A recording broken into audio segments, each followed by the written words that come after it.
টানা গরমের পর পাহাড়ে লাগাতার বৃষ্টি, প্রবল বৃষ্টির জেরে ফের বন্ধ পশ্চিমবঙ্গ সিকিমের লাইফলাইন 10 নম্বর জাতীয় সড়ক।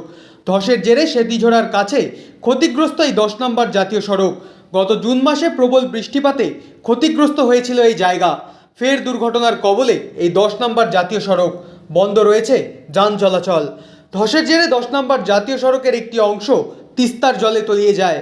এর ফলে আতঙ্কে রয়েছে স্থানীয় বাসিন্দা থেকে শুরু করে পাহাড়ে ঘুরতে আসা পর্যটকেরা। সামনেই দুর্গাপুজো, তার আগে ফের বৃষ্টিপাতের জেরে ধসে ক্ষতিগ্রস্ত হলো 10 নম্বর জাতীয় সড়কের একটি অংশ।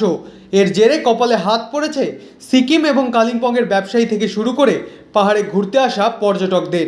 পর্যটনের ভরা মরশুমে যদি 10 নম্বর জাতীয় সড়ক বন্ধ থাকে, সেক্ষেত্রে সিকিম বা কালিম্পং যেতে হলে পর্যটকদের অনেকটা সমস্যার সম্মুখীন হতে হবে।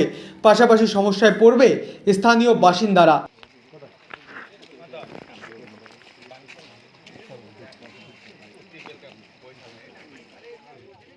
অন্যদিকে 10 নম্বর জাতীয় সড়কের সেতিঝোড়ার রাস্তা ধসে যাওয়ায় সেই রাস্তা দিয়ে ইতিমধ্যেই বন্ধ করা হয়েছে সমস্ত ধরনের যানবাহন চলাচল।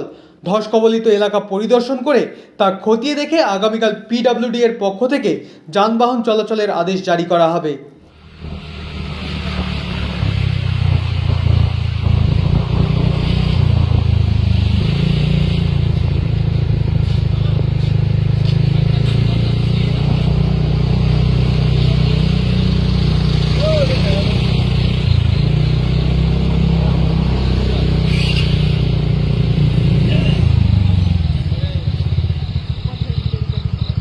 দার্জিলিং থেকে সুজয় ঘোষের রিপোর্ট, লোকাল 18 বাংলা।